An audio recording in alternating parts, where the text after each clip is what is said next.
आता तुम्ही नेमकं काय कशासाठी आला होता?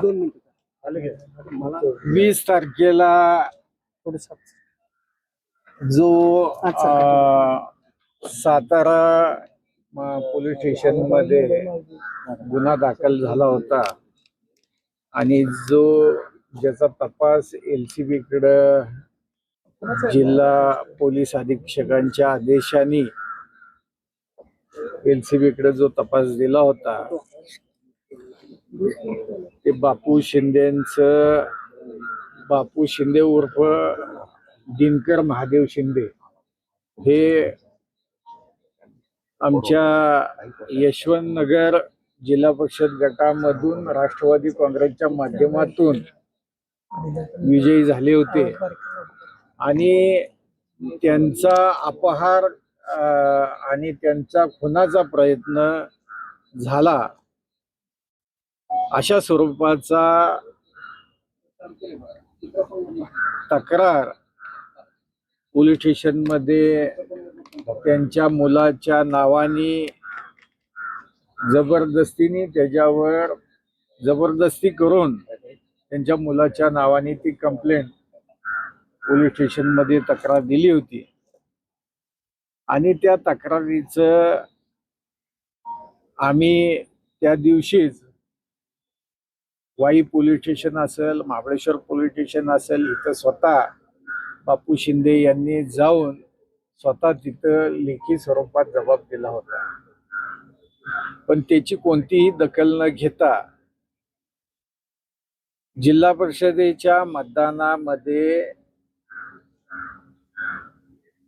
भाग घेता येऊ नये अशासाठी पुन्हा एकदा सकाळी 6:30 वाजता गुन्हा दाखल केला. हा 2 वेळा गुन्हा दाखल केला. एकदा रात्री दाखल केला होता गुन्हा, त्याच्यावर आम्ही स्टेटमेंट दिलं आणि पुन्हा सकाळी 6:30 ला गुन्हा दाखल केला आणि त्यामध्ये अनिल देसाई आणि संदीप मांडवे हे राष्ट्रवादीचे जिल्हा परिषदेचे सदस्य आहेत. त्यांनी ह्यांचा अपहार केला आणि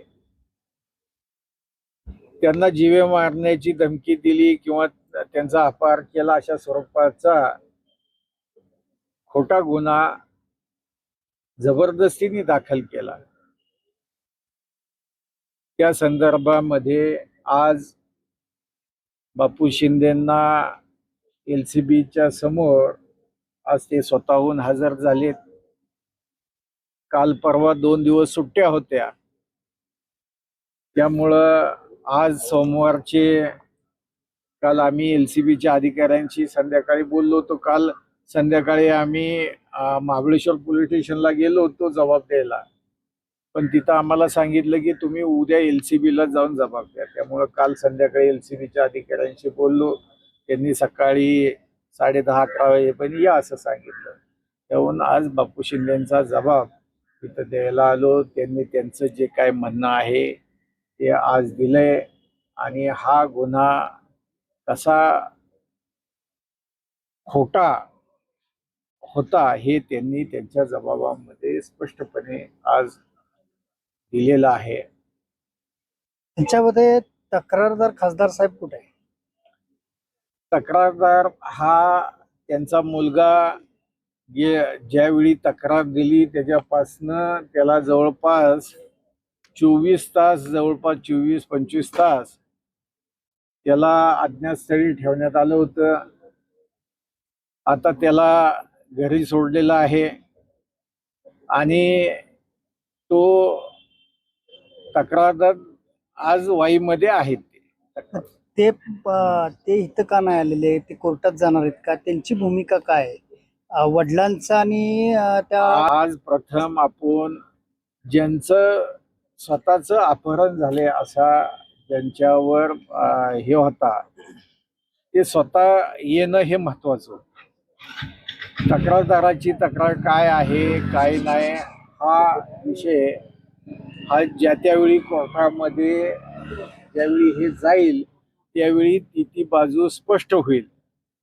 पण आज प्रथमतः ज्यांचं अपहरण झालंय आणि ज्यांना जीवे मारण्याचा प्रयत्न झालाय अशा स्वरूपाचा आरोप केला, त्यांचा जबाब आजचा माझ्या दृष्टीने महत्वाचा होता.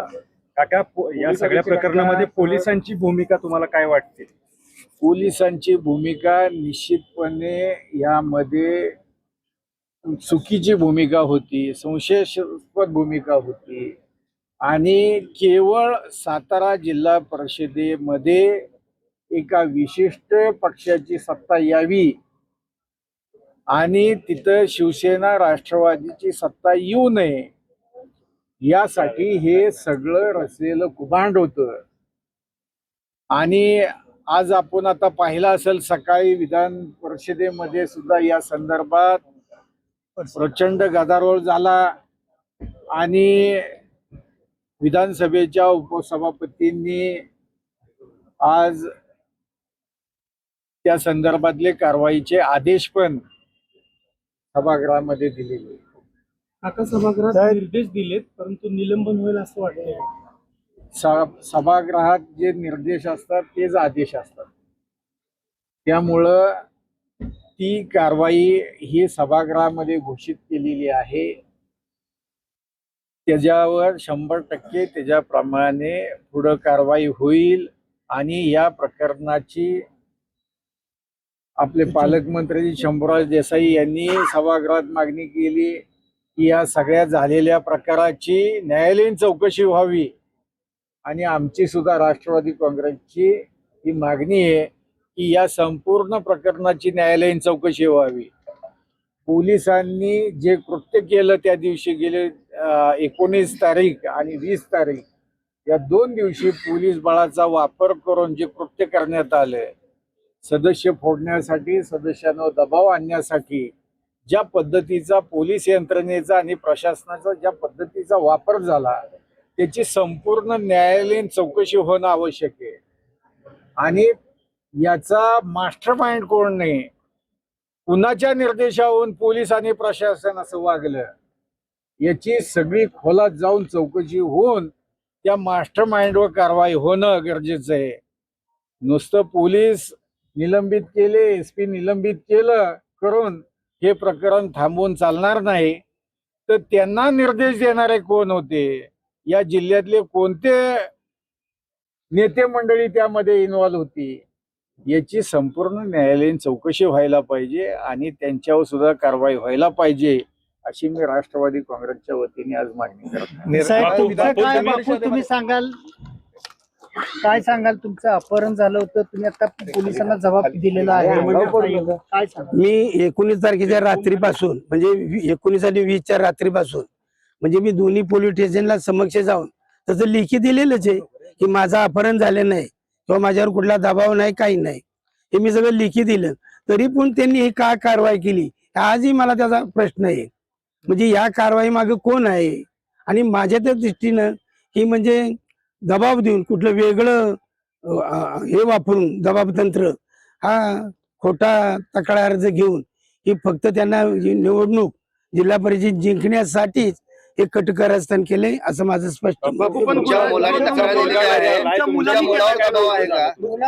नाही. मुलगा माझ्या बघा, मुलगा हा माझ्याजवळ राहतच नाही, त्याचा माझा काही संबंध नाही. आणि ज्या वेळेला मी 8-10 दिवस इकडे तिकडे होतो तेव्हा म्हणजे विकासचा मुलगा मोठा हा माझ्या बरोबरच होता. रोज फोनवर त्याचे माझे दोन्ही मुलांचे, सुनांचे, माझ्या मंडळीचे, नातवांचे रोज सकाळ संध्याकाळ फोन व्हायचे.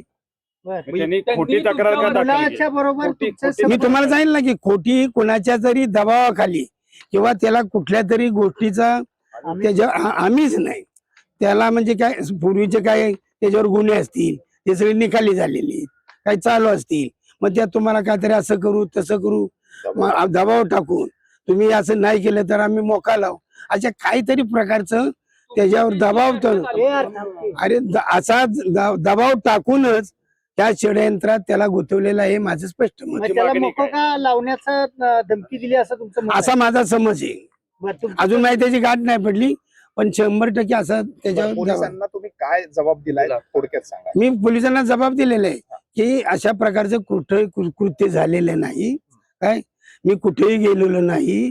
आणि मी कसं आहे मी सदस्य आहे, माझे ग्रुप सदस्य माझ्या बरोबर आहेत, जाण्याचा प्रश्न येतो कुठं काय? मीच उलट त्या सगळ्यांना सांभाळत होतो. आणि अशा परिस्थितीमध्ये की हे जे काय चाललंय चुकीचंच होतं ना. तुमची किती मागणी दिवस काय आता आहे? बाहेर आहे घरात? मागणी काय आहे? मी बाहेर कशाला आहे? घरातच. मी त्याशी पण जेव्हा वायपुरीने जबाब दिला, मी पाठे पाचला, मी घरी जाऊन आंघोळ बिंघोळ करून माझ्या नाताला सोडून मी पुन्हा माझे सगळे सदस्य घेऊन आलो.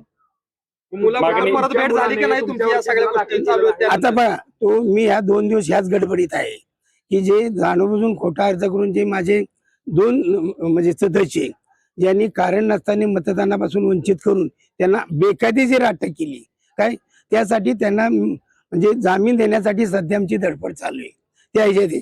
त्यामुळं कोण फिरे कुठं काय हे सध्या काय आम्ही तिकडे लक्ष दिलेलं मागणी नाही. काय आहे बाबा? मागणीची मागणी काय आहे? मागणी काय? आमचं मागणं असं की हे जे खोटं षडयंत्र रचून जे हे आमचे 2 सदस्य पळवलेत हे चुकीचं आहे.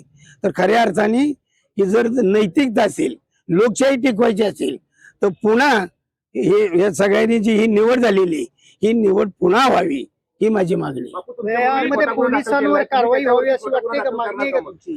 एकदा मुलावरती खोटा गुन्हा दाखल करणार का? तुम्ही एका बाजूला म्हणताय त्याचा माझा काही संबंध नाहीये. हो नाही पण त्याच्या गुन्हा दाखल करायला संबंध येतो कुठं? मी माझ्या जबाबात दिलेलंच आहे ना. नाही तुम्ही म्हणताय की तुमच्या मुलांनी सगळ्या खोट्या पद्धतीने केलं, त्याच्यावर मकोका वगैरे लावण्याच्या शक्यता आहे की ही वस्तुस्थिती आहे? शक्यता आहे असं मी सांगितलं पण की ही वस्तुस्थिती नाही, तुमचा संवाद झालेला नाही तुमच्या नाही मुलासोबत. नाही पण माझे बघा, मला माहिती आहे की पोलीस हे बघा, मी अनेक वर्षे पोलिसांचे माझे मैत्रीचे संबंध आहेत.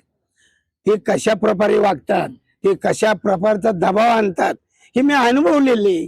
तशाच प्रकारचं हे षडयंत्र असलं पाहिजे आणि यामध्ये कोणीतरी आणखी राजकीय व्यक्ती असू शकते. चला धन्यवाद. ठीक आहे, चला धन्यवाद.